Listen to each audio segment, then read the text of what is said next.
I just tried to do the 100 days pump, which actually didn't come through. Not sure why it does that. Some nights it just doesn't do volume. So I've turned my phone off. I'm hoping I'm coming through. We're going to soon bring Shivaun Sutcliffe on. G'day, Ian Powell. Thanks for joining us. G'day, Roz. G'day, Steph Allison. G'day, Luke Powell. Oh, Shivaun, love your work. Give me 30 seconds, girl.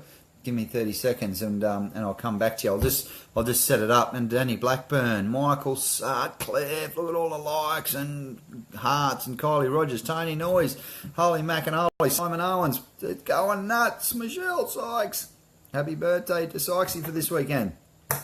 So team, tonight I'm going to bring on just a fantastic lady, and isn't it great? So who have we had? We've had Davina on, we've had Steph on, and so Davinia talks about, I guess, what resilience means from a psychological perspective. So she's the master of all things neurology.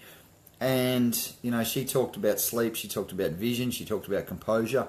And then Steph Allison took us through her journey. So this is about the third live that we've done around this whole topic of resilience, which is so important to everyone, and it's so important to life.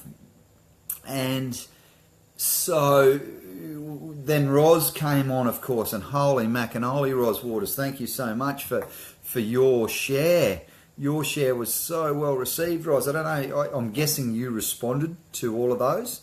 It just got out of control for me. They were just smashed that out that night, girl. So your story was so well received, as was Steph's and as was Davinia's. So this is just a massive shout out and a massive thank you to all the beautiful people. And thank you, Roz. Roz is welcome. So that was an amazing share from you that night, and really amazing to hear your story, which I actually didn't know much of, and to hear about the journey that you've gone on and how resilient you've had to be throughout your life. And the thing that got me was that you said, I just wish I'd done it 20 years ago, you know, and I wonder how long some of us put off these decisions. And let's talk resilience, girl. You must be the most resilient girl on the planet. And to sort of go through that period of time, sort of trying everything, and that must build resilience. And finally, you've hit your goal, you've hit your target, and you're sort of living your dream, and you've got your dream body, and I guess that's changed your life in a whole lot of ways. So tonight we're going to, hey Leon Petrie, how are you, mate? Thanks for joining in. We had a great retreat on the weekend. So tonight we're going to talk about, I guess, one of the tools on resilience, and what resilience, just get messages come through. This phone doesn't seem to stop with messages and stuff, which is cool, which is great.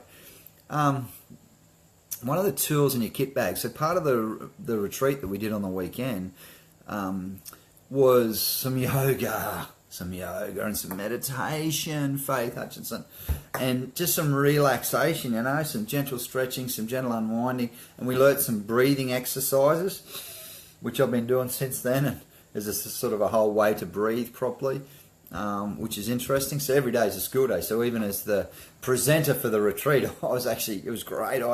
I learn as much from the participants as they'll ever learn from me. And Sunita, we were down your neck of the woods at Agnes on the weekend, and one of the things, and the way this yogi, what a fantastic individual, Kenton, from down there at Vitality Life Yoga, he's just like got this circus tent put up there next to the beach, and get in this tent and do your thing, and he's an amazing individual. So Kenton's 57, and he's sort of well trimmed and well taught and terrific, and he looks amazing for his age, and he's an amazing individual. And the way that he describes yoga, which I really liked, was he said, you know, a lot of people sort of blow yoga up into something quite big, and it's become quite commercial. And he said that the way that he describes it is another tool in the tool bag, another tool in the toolkit. Hey, Richard, another one from our weekend retreat. Just talking, Richard, about Kenton, and the way he just explains it as one of not only just a tool, but another tool in your tool bag. But he said a really important tool for helping you deal with a whole lot of stuff, whether it's just physical ailments or whether it's sort of getting some peace and some quiet in your life. And the way that he described it was just, and this is yoga traditionally, is just movement with breathing. And I'm not going to steal any of Shivaun's thunder because I really want to understand from Shivaun, I guess, the journey that she's been on and what that journey's looked like for her. And I guess it's just sort of ask Shivaun on, you know, for us, and feel free to throw heaps of questions at us as we go through the night. What I've loved about yoga, and I've been doing, and Shivaun was sort of one of my first yogi teachers, believe it or not, back about 12 months ago. I'd never done it until 12 months ago. And I I still fall asleep in the relaxation bit at the end, which is okay, I'm thinking, which I'll ask Shivaun if that's okay or not. I love the gentle relaxation, I love the movement, and I love the breathing. I feel better about that. Howdy, Josh O'Donoghue. How are you, champion? And I always feel really relaxed, and I actually have started meditating at home in my office before I start my day. And for me, that, like, people say I can't meditate. Well, you know what, and maybe that's true. And I didn't think I'd ever be able to too, because there's so much noise, there's so much clutter, there's so much stuff going on. It's going nutsoid, and there's stuff going on. Yes, I did snore a little bit richer on the weekend. Well, during meditation, I did wake myself up once or twice. And I get, from my perspective, I know from experience now, the days that I meditate and that I start off calmly and very centeredly, if there's such a word for that, those days go so much better than the days that I don't. So when I'm out on client sites, which are probably half the days, they always start with a bit of purpose and passion. I'm out there and I'm pumped. Whereas when I'm in the office and I get to actually have that 10-minute guided meditation, and you know what? I'm gonna give you a tip. Just type into Google 10-minute guided meditation. I actually type guided morning meditation. So if you think you can't meditate, at least try it. At least have a go at this thing. Hey Butchie, how are you, champion? We're talking resilience tonight, my man, very quickly, and how to use meditation to help you with your resilience. So, you know, yeah, I can't meditate. Yeah, I get that, and people say that all the time now that I've started mentioning that as a tool in my toolkit, and sitting down and actually listening to some music or just a voice and just focusing on your breathing, which is really all you do, and having someone talk you through that, it's quite a powerful process, team. Actually get centered and get sort of grounded for the day and get quite cool and chilled and calm and sort of quite, you know, grounded. It's quite nice. It's quite a nice experience. And so Matt Bridges, Rebecca McLaughlin, and Amanda Lena. I'm going to bring Shivaun on now, and I'd love her to tell us about her story, how she got into yoga, what it's added to her life, etc., etc. And of course, she's done all the groundwork for us tonight, which was really nice.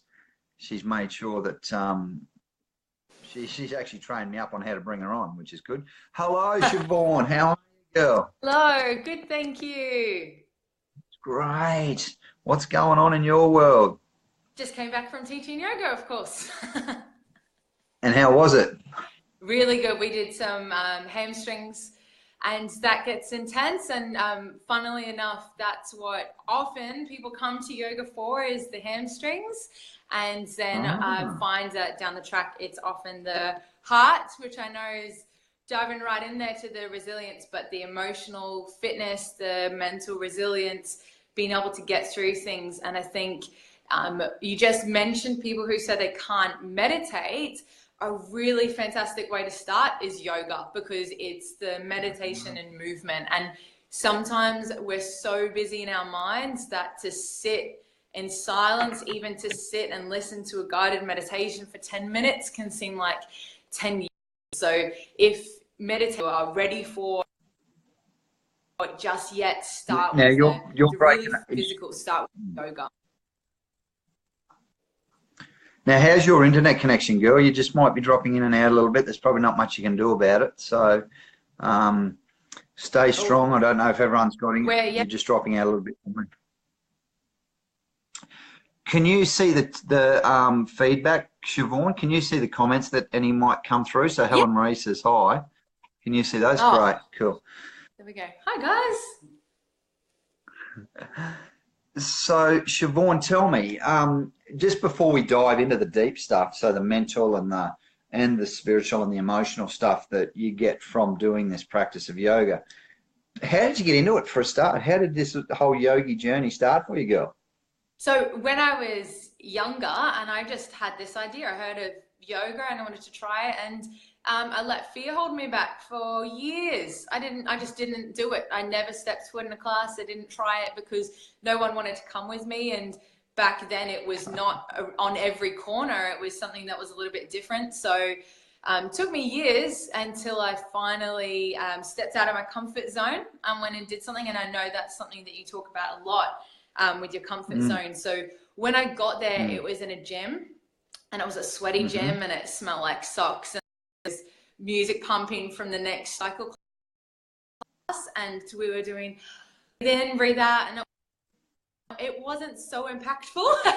So the environment, just like anything, the environment really makes an impact. But the meditation and yoga that we did was enough to get me hooked, to feel that there was something in it that I could see, like you talked about, that there was a tool there, there's something there. If we take away the gym environment, there's something there. So I continued on that journey for a couple of years, and then moved to England with my wonderful now husband, and came back, and we'd done a lot of travel, we'd done a lot of yoga, I'd been and studied a little bit more, and we decided the 9 to 5, the full-time job, it's just not going to work for us. And I'm really grateful that through the yoga and meditation, I really felt that I had that confidence to look at my other options, be uncomfortable for months instead of coming back to Australia, jumping into a job. And I had plenty of offers, I had opportunities, and instead of taking that comfortable step, I hung out and started doing some soul searching, and that went nowhere. So that was very intense for a couple of months of just feeling a bit lost and not knowing where, and pieces in my life was too close into it, and I couldn't really see him. I was speaking to my nephew Levi, and he was 3. And we were having a chat lying on the bed, and I said, hey, Levi, Annie's a teacher, Mummy does this, Papa does this. What do you think Annie Shiv should do? What should I do? And we were just chatting. He said, yoga, Shiv. And that was it. So from this amazing 3-year-old, and it's something that had probably cycled through. It was sitting there, but I hadn't taken that step to trust in myself, to listen to myself. And he said it, and hearing it, even from my 3-year-old nephew, hearing it from him, really just everything came straight. I could see every single thing in my life had been leading me to that moment. So I signed up for my teacher training. The next day I was in the yoga teacher training that month, and we did my teacher training, a lot of practice, a lot of guinea pigs and family and friends, and we started our business, and that was now two and a bit years ago. Wow, good on you, girl. Good on you. So first of all, from humble beginnings in a gymnasium where there was probably boxing bags and sweat and stuff going on, and then from a 3-year-old who's giving you career advice.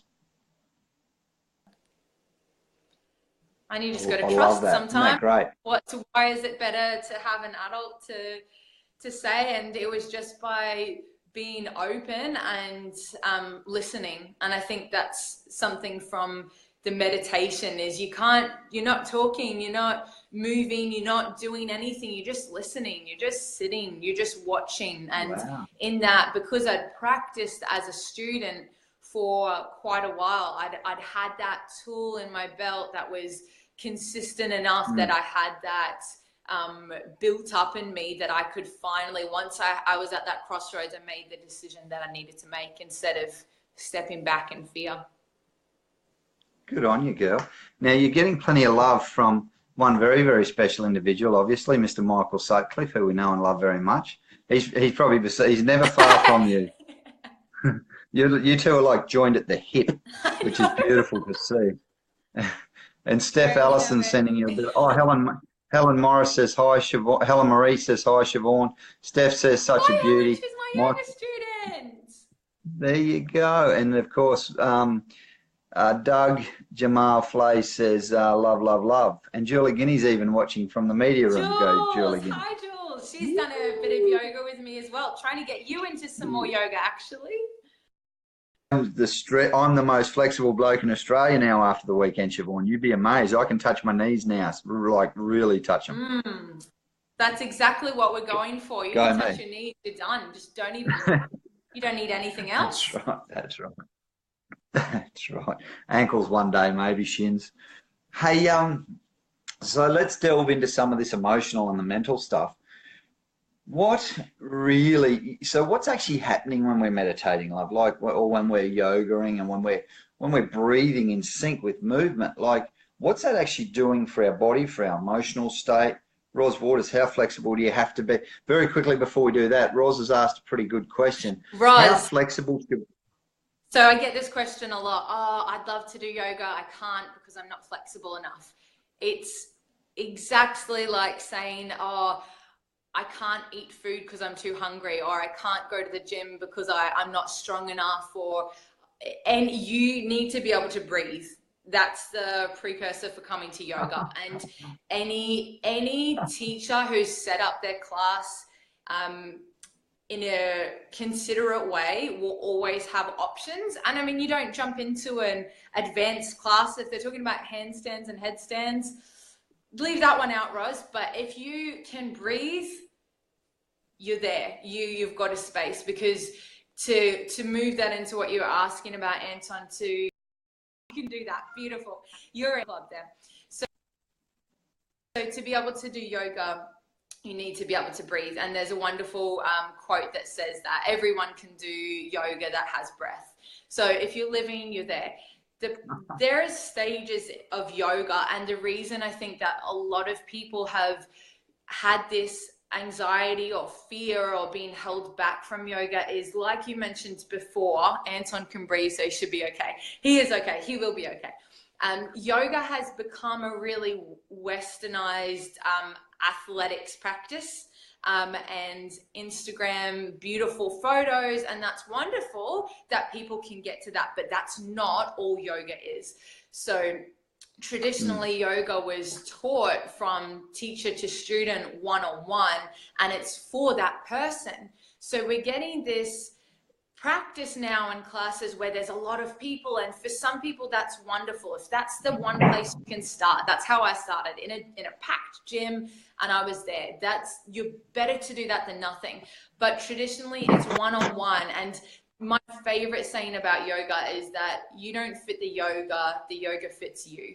So whatever is happening in the practice, it's to be modified and work with your body. So you don't need to have any physical prerequisite, and just the same with meditation. You don't need to be able to sit quietly, silently, still with a blank mind to be able to meditate, right? So that's why you're there. It's a meditation practice and it's a yoga practice, because you're practicing these. And I have a little bit of a different view, Anton, to your other friend, the yoga teacher, and I see yoga more as a lifestyle, and it's part of how you live in every moment. So yoga doesn't have to be doing a downward facing dog in a class. Yoga can be practicing mindfully how you move, and when you go to pick something up, you think, I need to have my shoulders back and I need to bend at my knees and my core switched on. If you're doing that mindfully, that's yoga, and that one movement. If you are sitting and you're waiting for a bus, or you're waiting in a grocery line, and you take a deep breath and you're mindful and you notice what's happening around you, you're meditating. You're practicing meditation. So it's a yoga and meditation. You come to practice in these sessions and in these either seated practices or in a class, but really the goal is to take that out into your life, so that there's this mindful living, which is really just living in the present moment. And if you think about it, if you're not living in the present moment, where are you? Because there is no past or future and the present moment. So we kind of walk around in this zombie-like trance of we're either thinking ahead of where we're going to be, or we're remembering about the past of where we were, and we're not living in the present moment. So yoga and meditation, you don't need to have anything to start. You just need to be willing to start. Wow. Hey, am I coming through okay, Shivaun? You're jolting a little bit, but I can see you. I think it might be my internet, unfortunately. So let's very quickly, so that's the movement, that's the breathing. Talk us through, if you could, that whole mental aspect of it and the link to resilience. So why is meditation so powerful in relation to calming our emotions, in relation to centering us, in relation to just, I guess, the feelings and the shift in our body that we get? What's the science behind all that, girl? Beautiful. So in the meditation practice, a lot of the recent research is based around this mindfulness practice. So a lot of it is this mindful sitting, and normally with the eyes closed. But the first, I guess, assumption people make is that your mind has to be blank, and that's not the case. So the science is really looking at the ability to notice the thoughts coming up. It's not about stopping your thoughts and having this blank, blissful mind. The science is really looking at, we can watch the thoughts, and instead of being pulled into the thoughts, instead of emotionally having that feeling come up for you, it's noticing, anger, boredom. So noticing what's happening and having this acceptance. So there are a few different schools around this, and there's mindfulness-based stress reduction by Jon Kabat-Zinn, and that looks at the psychology and the meditation, the mindfulness, and they look at how the meditation is going to reduce that stress level. So when we're stressed and we're in that fight, flight, or freeze mode, that's helpful for a short period of time. So if you've been in a sporting competition, if you've gone up to do public speaking, and you need to be switched on, you need to be alert and present, and that drives you to be able to do the things you need to do. So it's really useful in small amounts for a certain purpose. It's when we extend that and we're stressed when we wake up about jobs and work, and we're stressed in the car about the traffic, we're stressed at work because there's an assignment that's not completed, we're stressed because the lunch place didn't have the food that we wanted. We end up putting ourselves into this extended period which rolls into chronic stress. So you're going to feel things in your body happen, and this is where it links your emotions, your brain, your mental state, and your body. You're going to have this tension start to creep into the shoulders. You've got these stress hormones and chemicals pumping through the body. And when you're in that state, your immune system has to slow down because that's not vital. And your digestive system slows down, and a lot of things change so that you're ready. You're in that state to be prepared to run, to fight, or freeze, which is common now. So when we meditate, and when we have that, whether it's through yoga, whether it's through mindful breathing, or it's through a seated meditation practice, a lot of the science has supported now that really quickly we can bring ourselves back into the relaxation response. And this is the fastest, most well-supported scientific way to bring yourself from that state of stress and overwhelm really quickly, drop you back in. And the scientific sides of this are that your heart rate starts to slow back down, your immune and digestive system pumps back in, your muscles start to relax and release, and you can use all that functioning in your brain and make good decisions. Because when we're stressed and tight, sometimes we're not making the best decisions. So there are scientific studies, plenty of them, to support this. And one book for those of you who might be a little bit skeptical around the idea of, I'm just sitting there doing nothing. We'll start there. That's okay. There's a great book, 10% Happier by Dan Harris. there's a few Harrises in this meditation world.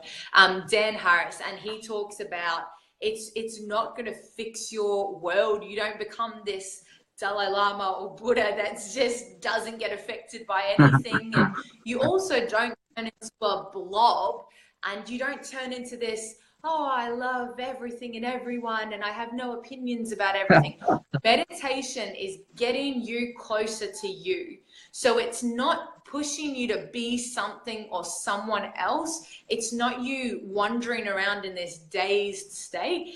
It's getting that resilience set in your mind. So when challenging things come up in life, you can deal with that. Because just like in your meditation practice, when you've said, anger, you can deal with that, and you can choose to walk away in a meditation practice. But if you're in real life and you're in a situation where something has come to you and you can't walk away from it, your practice has built up that ability to stay calm, to pause, to breathe. If you can breathe, you can bring your self back into that relaxation response, and you start to be not in control. Like I don't love the word control, but for you to be able to manage your emotions and moods and to make better decisions when you're in situations that you can't just say, I don't want to deal with this right now. So it's preparing and maintaining, and there's that saying, neurons that fire together wire together. So the way that you're constantly thinking about things,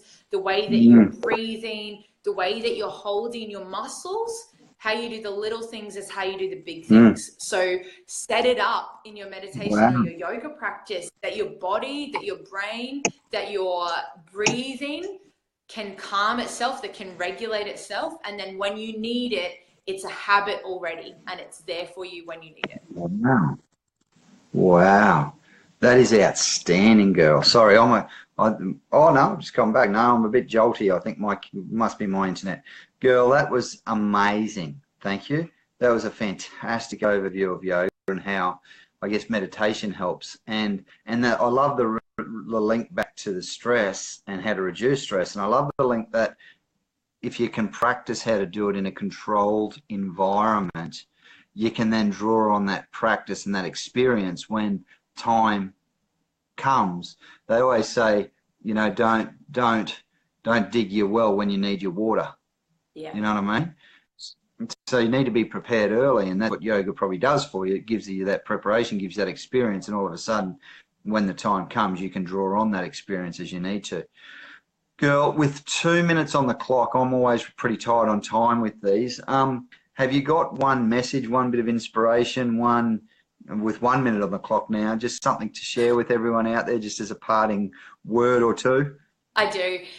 If you were thinking about starting somewhere, sure, go and sign up for a class or find a meditation group. All of those are great. I'll put a link in somehow with Insight Timer. It's a free app. Wonderful guided meditations, so you don't have to start it out just silent, you, yourself, and me, myself, and I, you, yourself, and you. You can do it guided and supported. Or, and this would be my challenge, my request of all of you, because I know how much of a difference it can make, is for the next week, have it set that all you do is take one mindful breath. One, that's it. Not even 5 minutes, just one breath where you find a space that you can breathe in, breathe out, and that's it. If you can do that, you're well on your way. And if you practice that, it builds on that ability to breathe, that ability to regulate your own mind, your own emotions. It relaxes the body. So that's kind of your all-in-one for your simple practice every day. Try it for the next 7 days. It's one breath. And namaste to you. Namaste.